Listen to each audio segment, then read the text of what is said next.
Unleash the power of purpose with impactful business voices, hosted by Nancy Backey and Anita Larson. Each week, you'll be inspired by stories from companies that are making a real difference in the world, and you'll learn practical tips on how to grow your business with an impact.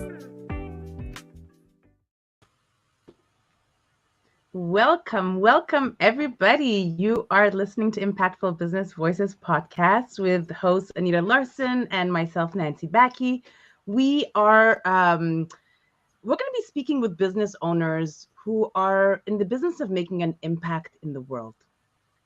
And really, the reason what we're doing, we're celebrating purpose-driven businesses that make a real positive impact in our world. And as experienced coaches, we've really had the privilege of working with many incredible entrepreneurs over the years who are creating a meaningful change and positively impacting the lives of customers, employees, communities. And we really wanted to bring them out and have them shine right here at our podcast. So we are a little bit nervous, just being honest. It is our first podcast. Our goal is to be able to share their stories with a wider audience, inspire others to take action towards creating a better world. And we decided that, when we're going to introduce you to these business owners, these are the ones that are leading the way in social and environmental responsibilities out there. So we're going to be diving deeper into their journey, their mission, their impact, and really explore how they're making that difference in their industry and beyond. So we wanted to wish you guys all a very happy Valentine. And with that, we have a perfect topic today. Life is better with love in it. So I'm Anita, and again, thank you for showing up for our first podcast. We are very excited, and we're also very excited about the guests we have today. We have Michelle Hoffmann. She is a keynote speaker. She's an author. I think she has 5 books out now, so she can share more about that. She's a life and relationship coach. And she's just an overall amazing person that makes a huge impact in the lives of the people she serve and work with. So why don't we introduce Michelle and bring her on? And we're looking forward to have a conversation with her. Hi, Michelle. Hi, thank you so much for inviting me to be the inaugural guest on your podcast for people who are in business, who make a difference, who make a positive impact in the world. And I'm all about relationshiping, and that's about as good as it gets for relationships. So thank you for having me here. Thanks for being here. And, we have Michelle to thank for our amazing tagline for our show title today. Life is better with love in it. So thank you. You said that over. I was like, that's the perfect show title. Like, we have to use that. It's Valentine's Day. We're talking relationships, whether professional, personal, whatever relationship we need to improve in our lives. And love is the huge part of a relationship. And it's Valentine's Day. So all around, great day. So why don't you start out sharing a little bit more about what you do? So I am a relationship coach through the art of relationshiping. And as you know, and as we're discussing, especially on this auspicious Valentine's Day, love comes in many different forms. And it may be puppy love, where it's either a love of an actual pet, or it could be a crush, that kind of exciting feeling you get when you meet someone or an experience or an opportunity that you're really excited about. It could be self-love because you have a relationship with your inner voice and yourself and your physical presence in the world. It could be your relationship with your family, either related by blood, your partners, your parents, your children, your extended family, or it could be family related by blood. And that's the family, family related by love, I call it. That's the family that we create for ourselves, our inner circle of people who are really important to us in the world. It could be your relationship with your community, your relationship with your career, your organization, your clients, even the superficial relationships that you have as you go through your day. All of these are about relationships. And I help people in a positive way, ensure that all the relationships in their lives are helping them to be the best version of themselves, to live a full and happy life. Very often, this means that I help people invite love into their lives as with an intimate partner. And what I'll tell you is wherever you start, if you make a positive difference in any of the relationships that I just talked about, it will benefit all of the relationships in your life. So, I'm a relationship coach. I help people invite good love into their lives to build healthy, long term, enduring relationships that help you from feeling alone and lonely and like there's no one who's got your back, and you no longer need to miss out on pillow talk anymore. You no longer need to miss out on feeling like you might be the third wheel or the seventh wheel at a dinner party. You no longer need to feel alone, like you don't have a partner or that you might die alone, because life is better with good love in it. And inviting the right person into your life enhances your entire life experience and makes a positive impact on all the other relationships in your life. That's I, what I like to do. I think that's such a great point. The last thing you just said there, if you fix a relationship, it impacts all relationships in your life. Because I think, and Nancy, I'm sure you can agree, as business coaches, we see the same thing. Once you get, your business in the place it needs to be, then that also impacts your personal life. So everything you do, whether it's work and personal, it's all tied together. So how did you end up in this space? Like, what was your journey and your story to getting to what you do now? Well, it was quite a roller coaster ride of a journey. I certainly didn't anticipate being a relationship coach when I was young and deciding on my career options. I've got business and international degrees. I've been a portfolio manager. I worked as executive in medical publishing, as well as at Stanford University in the Department of Medicine. And then my life had a big free fall because all I ever really wanted in life was to be in a healthy, good relationship. Everything else, as far as I was concerned, was tertiary. That was just how to get through the day to day. So I met the right guy. It took longer than I thought it would. We got together, we got married, we built a family together, we built a home together, we built a life together, and it was perfect until he died. And that left me head of household, sole parent, and you guessed it, single. So I figured out how to pull life together after a major life change. So after a major loss, a major move, a major career shift, I figured out how to help rebuild the life the way that I wanted it, because through that grief, grief is complicated and ambiguous, and it blurs your vision when you're trying to drive, and it slams your head against the wall, drops you to the kitchen floor. Grief puts its foot on your neck and prevents you from breathing or seeing your future. And to come back from that is like, now what do I do? And I realized there was no guide for this. So when I figured it out for myself and for the kids, I realized that before I got another job, I needed to write the guide I did not have for other people. So that's the Life Worth Living book that I wrote. What I didn't anticipate was that it became an international bestseller, and people were reaching out to me from all over the world. Can you help me and my children through this? And so as we were going through our own rebuild, we were helping other people rebuild their lives the way that they wanted. How to be relationship ready again was a big aspect of that.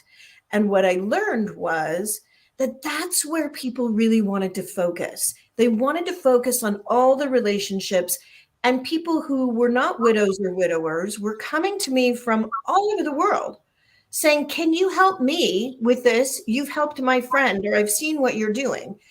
And if I truly believed I could help them get that relationship challenge to transform into a relationship dream come true, I would let them hire me. And what has blossomed out of that has been the greatest gift I could imagine. Because what people want more than anything else, we're neurobiologically designed to reach out and make connections with others in the world. And I get to help them make the right ones. So even if they're on the heels of heartbreak and they want to be head over heels in love, or they've never had a role model to figure out how to make relationships really work for them in the way that they want, or they don't trust themselves in intimate relationships because they've run into so many relationship challenges that even when a good one shows up, they pull back and sabotage it because they're afraid they are going to run into the same relationship challenge again. And I get to help people navigate those challenges so that they get to live in this incredible love. And what I get to hear every day, which is especially poignant on Valentine's Day, is that my clients will call me and say, I've never felt this way before. I never thought I was going to get that walking on air type of feeling in love, that je ne sais quoi, that I feel relaxed in my body, knowing that I am fully accepted, that I am enough. And as a result, my partner feels like they have won the jackpot and makes me feel like a goddess.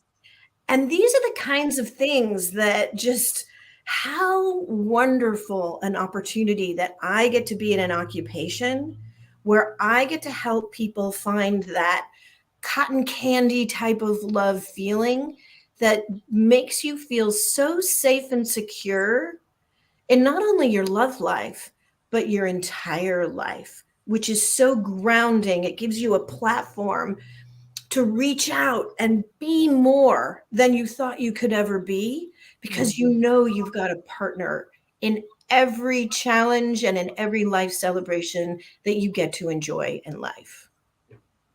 That is so beautiful. I absolutely Mhm. love it. I mean, I had goosebumps while you were talking because, over the pandemic, there's so many things have changed in that pandemic, whether it was they went to the love or they went to the divorce, or they hung out too much, there was all Right. of that, right? So you definitely created a huge positive impact to those that got to know you, and you got to hang out with them and teach them and be with them. What kind of positive impacts have these women had, women and men? But is it more women, your clientele, or? I have both men and women as Wonderful. clients, and I'm eager to see them because they come in and they learn from one another. I coach one-on-one, but I also have a group. And when they can learn from one another, again, it's like it breaks these stories that we have running through our head of what we think other people might be thinking. And it is so amazing that this space that I've created in this group coaching, where when people come in, they come in every time. They come in very uncertain. Why would I want to be in a group? Am I okay here? And then little by little, they start to observe what's going on, and they hear the conversations and the coaching, and they're like, I want to be where that person's at. And so they come in, and little by little, they realize that I've created a safe space for people to be vulnerable and share their open heart and learn from one another. And when that happens, everyone in the group can see where we're at in each chapter of our lives and our love lives. And you can learn from the people who have advanced to a different level. And so the new people come in and they're like, I want to be where they're at. And the people who have been in the group and they've grown, they can lovingly say, I was where you were, and now I'm where I am now. So listen to this coaching because it works every single time. Can And I it's, jump in with a testimonial, Michelle? Because, you know, Michelle and I worked together, or we had a relationship for many, many years. yeah. You know, started as a working relationship and then just became really good friends and kept in touch. And I sat through some of her group sessions, and it's really amazing to see, like, her kind of be in and out and, you know, kind of helping out as needed. And it's just always so amazing to see how the members of your group progress. I've seen them from when they come in and they're not open to love at all. They're like, no, I had some really bad experience. I'm not doing this again. And then, you know, I was maybe gone for a few months and I come back and now they're in like a relationship. I'm like, what happened in between? You know, and you just see the progression. It's really amazing. It is. I feel so fortunate to be even a little bit of a catalyst to make that happen. I got a couple of calls this past weekend. I mean, I'd love to catch you up on all of those people that I we've know. shared because we have both personal and professional relationship. And Mhm. coming in and you were a witness to see the growth there. And even this past weekend, I got a call from one of my clients, and she had never felt what true love really gets to feel like. And as a result, she was concerned whenever she would get into a relationship, and she would protect herself by running out of it. So she would keep people at a distance, even though it's all she wanted was to have a soulmate. And she got burned a couple of times and thought that it was something was wrong with her. You know, I'm either too old, too the wrong shape, too fat, too thin, not strong enough, not rich enough, not beautiful enough, not high enough on the social hierarchy, not whatever it is, not All the enough. female insecurities, right?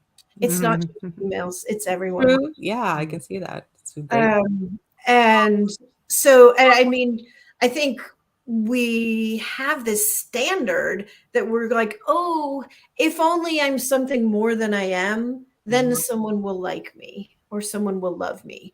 But that's my big message is to let go of that and to send the right messages that represent you accurately, because that's how you attract someone who's authentically interested in authentic, genuine you. It's all the difference in the world. So here, this woman has gone through her whole life, never, and she's been married, she's got kids, she's, you know, on her own again. And she's like, how come I can't get there? And so she came to me and we helped navigate some of the challenges that she had. And she met the most perfect match for her. And she would never have imagined him to be the perfect match from the outside. She now knows how to look for what's actually important and valuable in a partner. She's never been happier. And what she shared with me is they have decided to be forever loves together. And it's like, oh my God, so good. I'm so happy for them. And then the other phone call that I got this weekend, which was you're going to tell people are at different stages of their chapters in their love life. This woman, every relationship that she's ever had, she tends to somehow become a victim. So my saying that, your brain just went in several different directions. Why would she do that? Is she choosing the wrong people? Is that true that she's actually attracting people who are persecuting her? You know, what is that and why? And it could be all of those things. However, what we've been working on, just to give you like a sneak under the covers of like what types of things we work on, is if she's feeling like a victim in every connection, in every relationship, let's find opportunities where she actually is her own hero rather than the victim. And so now she's turning things around And rather than being a victim, she becomes her own hero in every relationship that she's in. And the reason she called me was to tell me that she had a fantastic date. She was totally empowered. The date went exactly like she had intended and hoped and, planned and prayed it would go. And as well as a result, all of her professional life has started to just blossom. And she's coming up with new business ideas, and people are reaching out to her. And I'm telling you something you already know. Would you hire someone to inspire you if the feeling you got from them was they were always a victim? Or would you prefer to hire someone to inspire you who is their own hero? And it changed everything for her. It's so exciting. I love that, because there's so many singles out there that are always, like even just this morning, met somebody, oh my goodness, like it's Valentine's Day and I'm single and all my friends have boyfriends, husbands, or whatever. And I love the fact of what you're doing, because we need more love, whether they're single, whether they're married. They're missing that, and they think that they're missing a part of the action, but each part of their life, they have that special part that there's a reason why they're not in a couple. Whatever the reason is, maybe it's time that they have to take care of themselves a little bit. The Maybe self-love. Yeah. Exactly. We seem to forget that part, and I find that during the last 3 years where, we've been home a lot. Well, here in Canada, we were more home than you guys in the US, but, a lot of people just got into in their little cocoons. Yeah. And forgot to come back out and flourish, and they're still sitting in their cocoon. What is that number one thing you can, maybe help them get out of their shell? I don't know if that's the right way of explaining it, but, help them understand really, like, there is a future. Open the door. Yes. And, right? Right. Really, really important question, Nancy. So let's talk about what happened. The world was in this pandemic experience, and we were all sent home. And my kids were going to school. They were commuting from their beds to their screens. So life became alone and lonely and isolated. And you didn't have that break of time away from one another. So we didn't have how did your day go? What happened? We didn't have the outside stimulation to then be excited about coming home and relaxing with whoever we share our household with.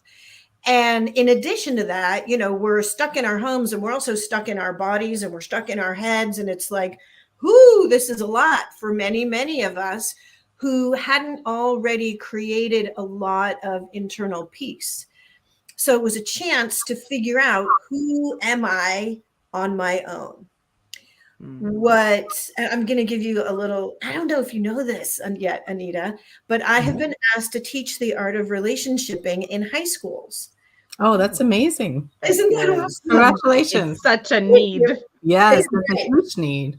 And I agreed to do it with one stipulation, that my 16-year-old co-teach with me, because, as any good kid would say about their parents, Mom, no one's under 25 is going to understand a word coming out of your mouth, because you speak I hear that every day. Sentences. I'm like, complete sentences is the problem? Okay. So the other aspect of that is it represents a peer, more of a peer to them.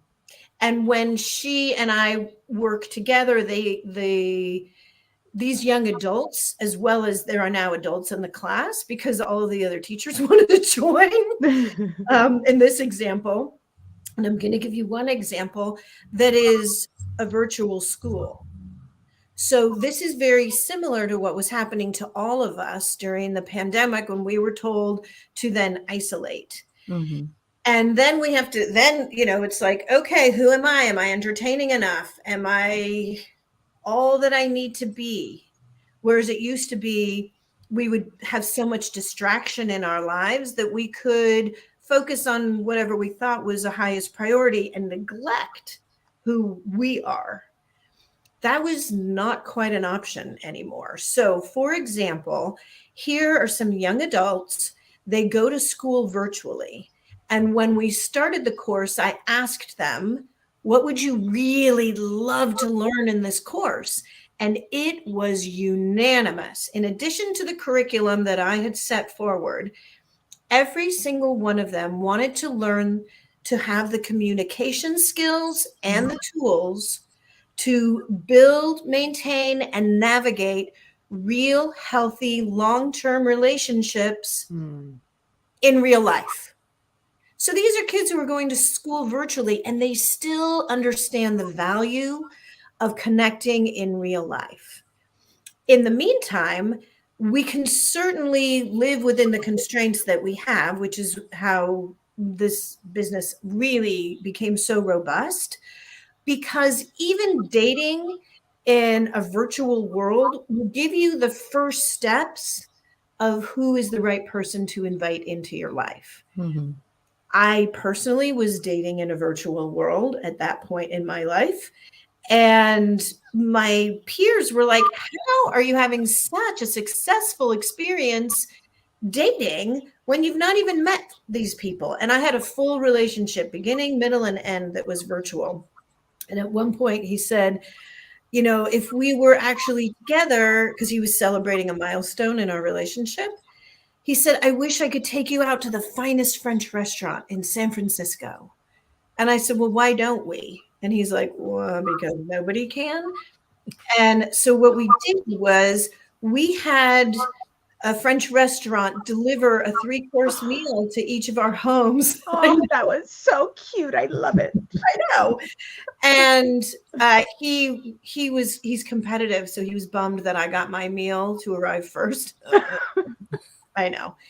Personalities. So we had the china and the silver and the crystal and the flowers and the candlelight and our virtual relationship, our virtual date.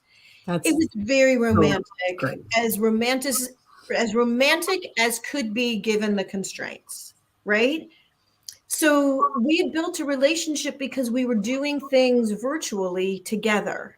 And we were, you know, going to the theater and listening to music and sharing books. We did, and we would, you know, deliver things to each other's homes. So that it was fantastic. It was just fantastic.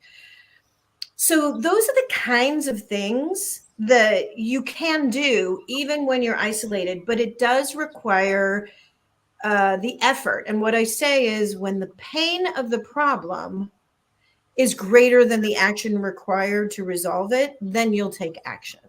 And that was where I was at. I was just so done being alone. I was so done being the only person to make all the decisions for me and my kids and our future.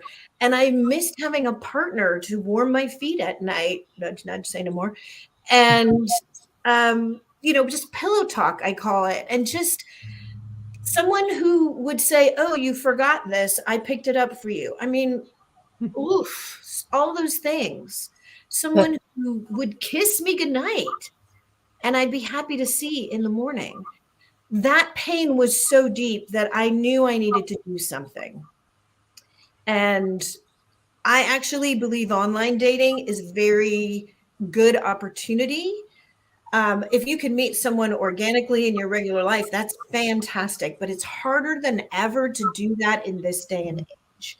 Oh, yeah. So online dating gives you an opportunity, although it's a lot like junior high, where people are out there ready to make mistakes and we hope learn from them.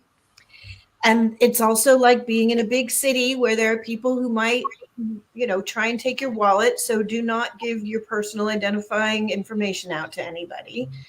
And there are people who aren't who they say they are.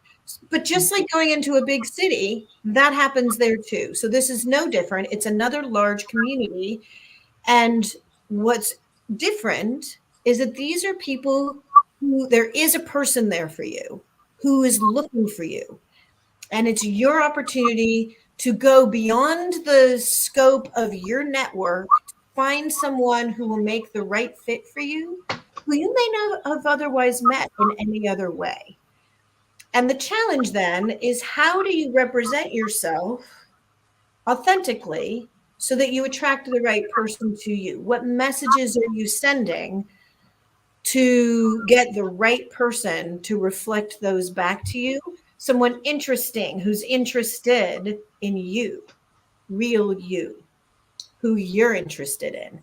And that's a lot of the turnkey magic right there. And And I've seen you do that, Michelle, and that's one of my favorite exercises that you do, where she will literally go in to your online dating profile and tell you what you need to change to make sure you're attracting the right people. Your red light, green light Right. exercise. I love that. So it's really, it's just so fun to watch you when you start working. And I will also add, I think you're your own best testimonial, because I followed your dating journey a little bit through these years as well, and I know where you ended up. So you Yeah. take your own advice and you're better off from it. So yeah, Yeah. I got overall, a just good one. showing your own results. Thank yeah, you. and I love the fact that you're bringing this into schools, Mhm. because at this young age right now, this is where they're not teaching these things, and especially this world now. I mean, like, this is a nerve-wracking time for our teenagers and so on. High They school. need that love for them. They don't even know what that word love actually means. As adults too, but that's a different story. So I love that. Um, Michelle, what is this number one tip that you could leave our listeners with that they can actually use to make an impact in their actual life? All right. So, my big messages are these: all relationships follow the same cycle, from chemistry to casual to committed. And that's professional relationships or personal relationships. It's all relationships. You start in the chemistry mode where you see, we'll take an intimate opportunity as an example, but the same thing happens when you're looking for a job, when you're find a puppy, when you have found something that you're looking for. But I'm going to say, let's say there was somebody asked me recently, I know how to go with this, do I believe in love at first sight? And I said, yes, I do. It's easier to find something when you know what you're looking for. And they were like, oh, now I understand. So let's say you're going on your merry way in your life and you are looking for love, and people go, oh yeah, when you least expect it, it'll happen. And you're like, okay, I've been least expecting it for years now. How do I least expect it? At least that's where I was. So from there, it's like, let's say you do encounter this potential perfect match.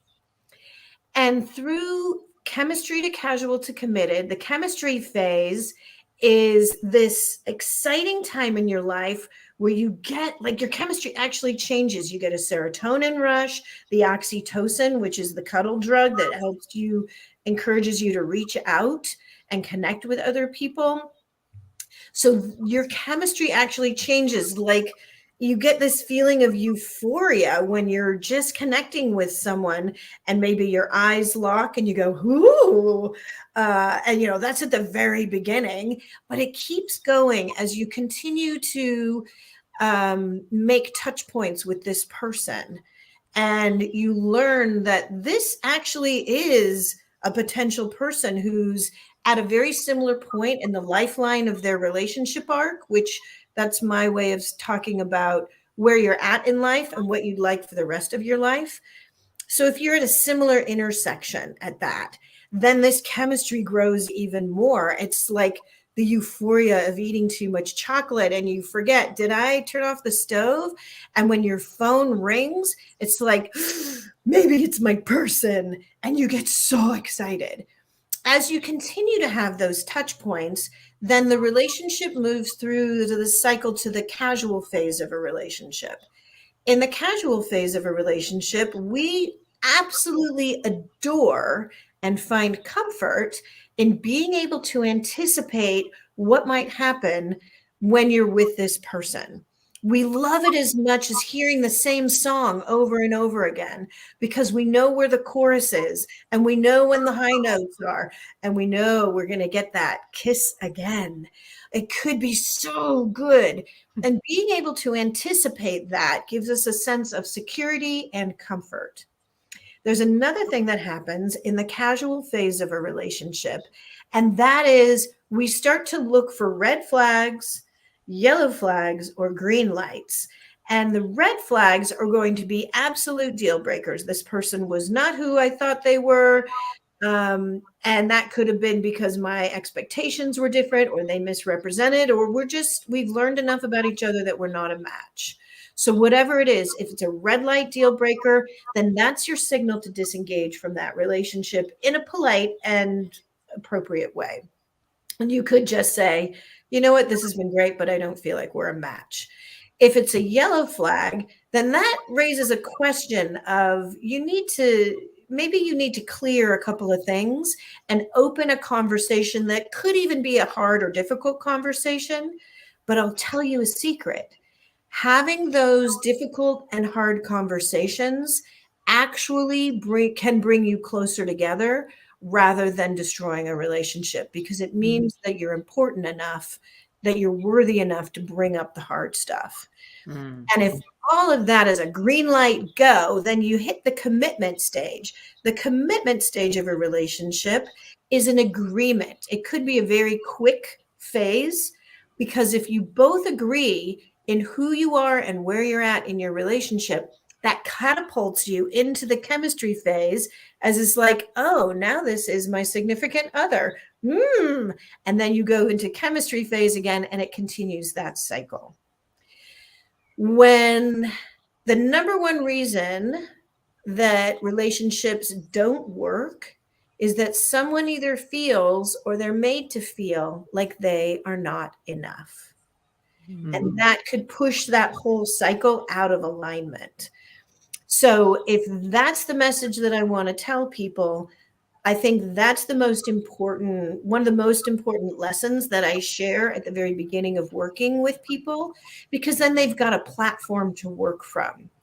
And if you've been going through relationship challenges, or you're repeating the same challenges in relationships, or you just can't get one started, or you've just given up on the whole thing, these are all clear signals to reach out to somebody like me to get a little bit of support, to put you back on the trail so that you can have a clear, well-lit path toward achieving your goals, both personally and professionally in all of your relationships. And, I pulled out one thing out of that. I mean, many things, but that one thing that was shining for me is communication. Yeah. It's teaching how to communicate, because, here in Montreal or in Quebec, it's over 60% divorce rate. And it's communication. I do believe communication is one of the biggest things that is missing, that is not taught out there. Just like in schools, they're not taught how to love. When you're before getting married or when you're starting a relationship, they're not taught how to remember the other person. Healthy communication. Yeah. None of this relationshiping 101 is taught. We either had it role modeled for us in our family, with our friends, in our community, at school, or not. And if you didn't have a good role model, but you still believe that you want to be in a good relationship, then again, it's a clear signal to reach out to somebody like me to get those skills so that you can up-level a relationship through, as you were pointing out, Nancy, communication. And repeated communications that are effective build trust. And when that cycle continues, communication, trust, that builds respect. And that's how you up-level a superficial relationship into an incredible inner circle relationship. I love that. So since you started doing this and ended up with this career, was there anything that has just really surprised you with the impact that you have made? The whole thing surprised me. I get surprised every single day. In all honesty, I thought that everyone knew how to do this. And what I learned was everyone does not know how to do this. Absolutely not. And so that created an obvious skill set that I could share. I've been doing it since I was a kid. I have clients who've hired me, who've known me since we were 9 years old. And every single person is like, you've always been doing this. And I'm like, wow, okay. So what surprised me is that I have a skill that other people don't have, and that there's, something I can share with the world and make a positive impact in this way. And in addition, the other surprises that I get are when I don't ask people to follow up with me. They do. They come back and say, if it weren't for you, I would not be in this incredible relationship with Mr. Right. In fact, when we first met, this one person was saying, if Mr. Right was in front of me, I wouldn't recognize him and I wouldn't know what to do. And so even if if the right person comes to your door and knocks on your door and says, hey, I'm here, if you don't have the skills to have that relationship, then as you were pointing out, Nancy, we could have a 60% divorce rate. So you could get very excited at the beginning of the relationship, but then if you don't have the skills to navigate challenges and obstacles, then it doesn't continue. I had a week where I had a couple of clients come to me, and both of them said, I have potentially relationship ending things I need to address with my partner. Mm-hmm. And each of them said, I need the 3 easy steps to get through this. And I said, okay. So each of them were very different situations. I gave them the 3 easy steps for each of their scenarios. And I said, if you follow these 3 easy steps, not only will you not be breaking up with your boyfriend or your husband in each of those respective cases, you're going to be closer than you've ever been, and you're going to have great sex tonight. And they're like, okay. Well, the first one called me back the next day, and she said, I did the 3 easy steps exactly like you said, and we are closer than we've ever been. And thank you. We had the greatest sex ever. I'm like, good for you. The other one didn't call me back. And after a couple of days, I'm like, uh-oh.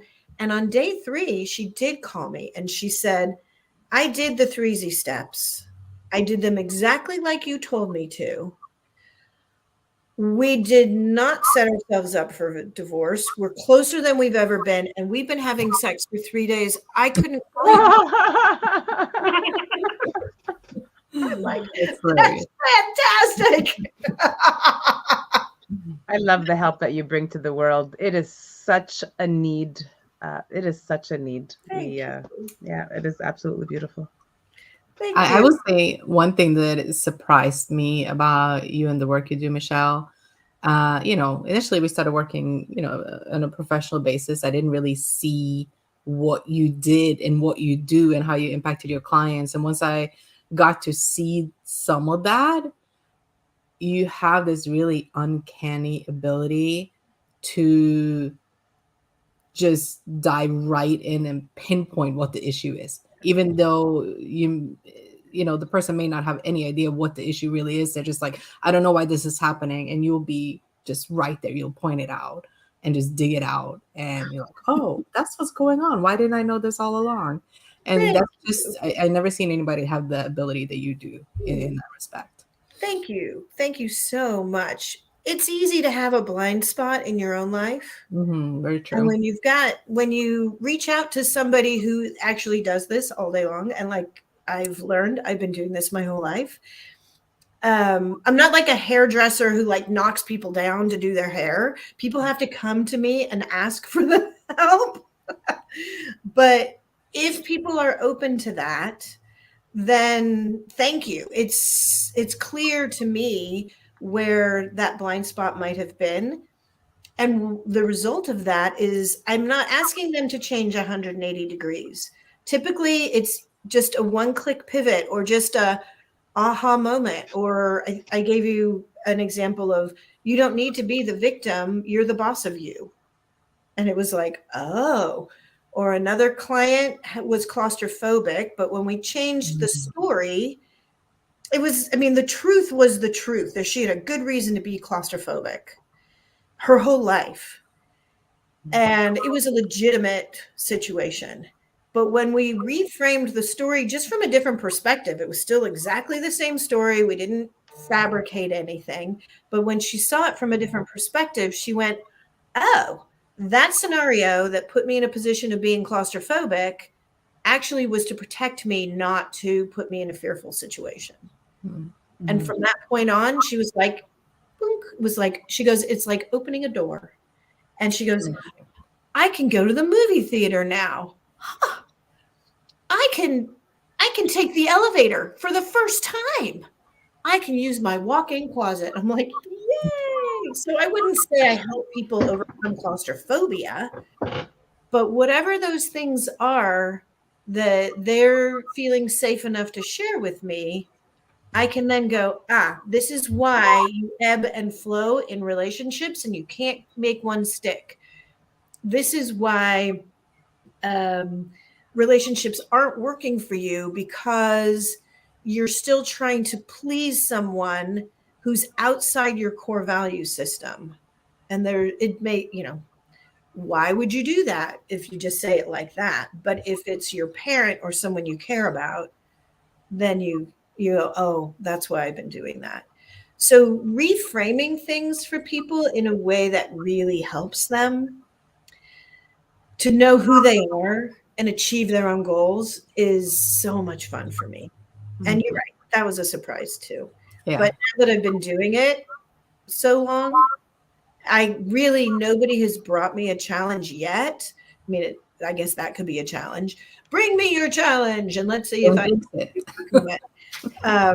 But yeah, and nobody brought me a challenge. I can't. You know, what's so important, Michelle, for people to come to, they have to be able to welcome that change in their life and be able to accept it and appreciate it as well. Because if they don't welcome change, they're just going to stay where they're at, right? And no matter what you teach, they're just hitting a wall. So if you welcome change and you're ready to be better than where you're at, to call Michelle. Yeah. Good point, Nancy. If anyone wants to hire me, I do ask them some questions and I will share them with you now because I don't have any secret hidden agendas. One, do you want the change? Because if they don't want the change, like I said, I'm not going to go chase people down. Mm-hmm. They need to come to me. Number two, do you believe that you can make this change? Because if you don't believe it, what will happen is you'll keep returning to what I call the factory setting. Mm-hmm. And that happens anyway. But for people who want the change and believe they can change, and number three, are certain that I'm the person to help them make that change, then when they do return to their factory setting, I'm right there. I'm right there, arm in arm, on the journey with them to help ask, do you want to be in this relationship? That's one question. Do you want to be in the relationship with that particular person? That would be a very different question.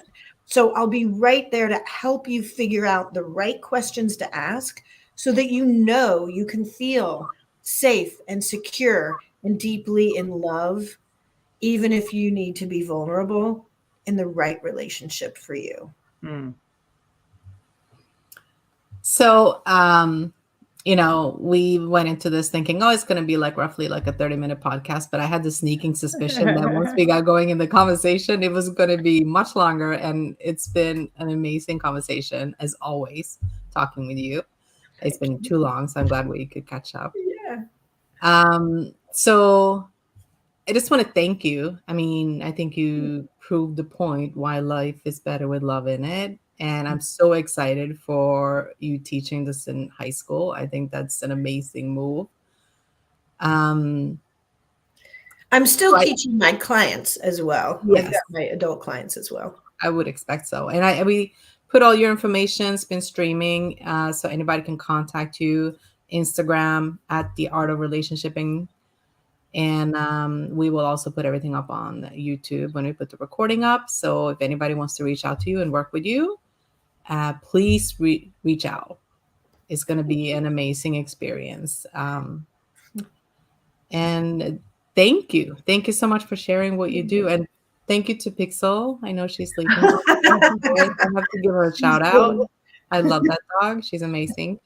She is amazing. Yeah, thank you, Michelle. This has been really wonderful. And I really do hope that our listeners have taken at least one thing out of this awesome conversation to help them with their love, whether it's, self-love, relationship-wise, etc. So yeah, thank you. Really nice to have met you. And to everybody listening, don't miss out on our future episodes. We ask you to hit the subscribe button if you're on YouTube. And if your business is making an impact in this world, please reach out to Anita or myself. We can definitely talk about featuring you on one of our future episodes. And again, we wish you guys an incredible Valentine's. And like I always say, Valentine's is not just once a year. So please, men and women, do not think that you're going to just bring your flowers or clean the dishes or whatever that we do for the others on that one day of the year. It is every day, because God made us to love each other every day, not just that once a year, whether it's the Mother's Day, Father's Day, or Valentine's Day. So that's my message to you guys. Michelle, I want thank to add you to that, again. Nancy. Yeah, please. Also celebrate yourself. If you're Yes. not in a relationship, make Valentine's Day about yourself and practice the self-love and making sure you are what you need so you're ready for the next relationship. Right, Michelle? Celebrate all the love in your life. Exactly. Self-love, puppy love. If you're truly in love with your career, where you live, your favorite hobby, as well as your children and your parents and your partners, just celebrate all of the love in your life. It's so good. And thank you for inviting me to catapult your podcast that makes a difference, as you're inviting other people to reach out to a wider audience who are helping other people make a positive impact professionally. It's been a pleasure and an honor to be here. Thank you so much for having me. Thank you, Thank you. Michelle. I send you a heart. I don't know if I'm doing that right. There we go. I send you lots of love. Yes. Very nice to meet you, Michelle. And thank you again for everybody. And looking forward to seeing you guys next week, next Tuesday, live at 11 a.m. Eastern and 8 a.m. Pacific. Have an amazing week. Thank you for listening to Impactful Business Voices. Subscribe now and don't miss an episode.